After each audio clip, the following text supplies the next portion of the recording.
Hi there, welcome to my channel. So you're considering getting a truck Norris cam and you're doing some research to help make up your mind. That's smart. That's exactly what you should be doing. Now I can offer you something a little bit different than typical. I installed a truck Norris camshaft in my 5.3 Silverado a little over a year ago. And what I'd like to do now is give you the pros, cons, ups, downs, what's gone wrong, and whether or not I'd do it again.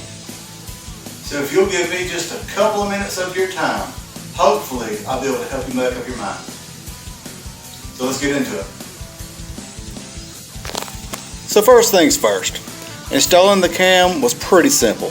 Mechanically speaking, the LS platform is easy to work on and upgrade.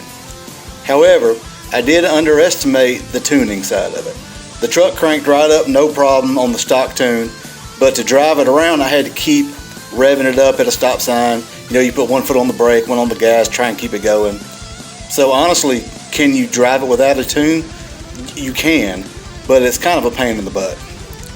The stock computer is going to do everything it can to keep the truck running for you.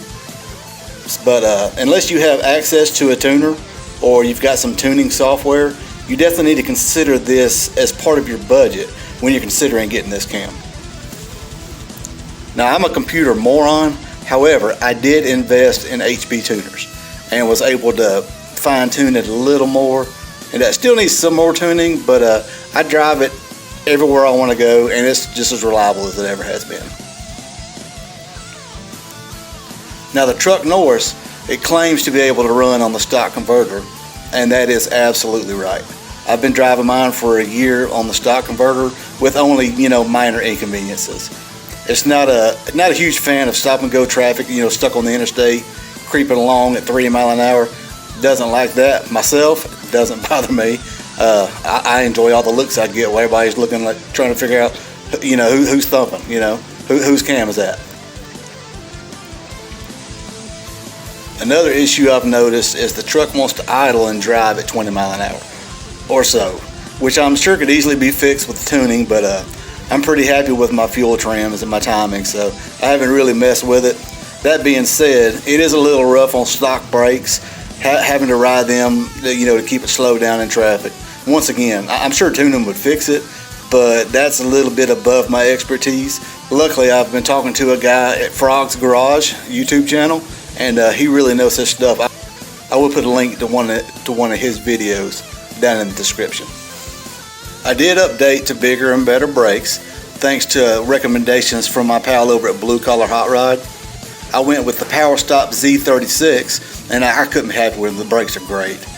Fuel mileage did decrease just a little bit, 10-15%, something like that. But I mean, let's be honest, if you're worried about fuel economy, you're not looking at a camshaft anyway.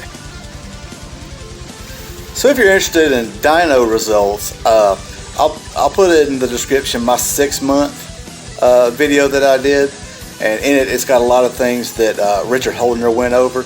He goes through the torque, horsepower, all those kind of ratings, so I'll add that down in the description as well, so you can take a look at that. So the question is, would I do it again? And if I would I do anything different? Well, the answer, I would absolutely do it again, in a heartbeat, without even thinking twice. The extra power is noticeable even untuned, and in this small 5.3, the cam sounds like a monster. I'd do it again in a second, just for the sound alone, really.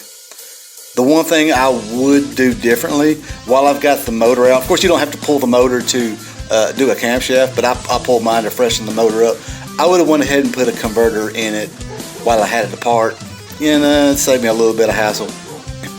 I do have more upgrades already purchased and ready to install. The DoucheWorks, I guess that's how you call it. The DoucheWorks DW400 fuel pump drop-in module. I've got some Wilks Performance heads, long tube headers, the LSX RT fast intake, throttle body, 1000cc snake eater injectors. So you guys stay tuned for that. That is coming. So if this video helped answer any of your questions or help you make up your mind about the route you want to take, please subscribe, like, share, leave me a comment. I'm learning as I go, and I appreciate any feedback. So check out some of my other videos while you're here, and as usual, thank you for watching, guys. to me like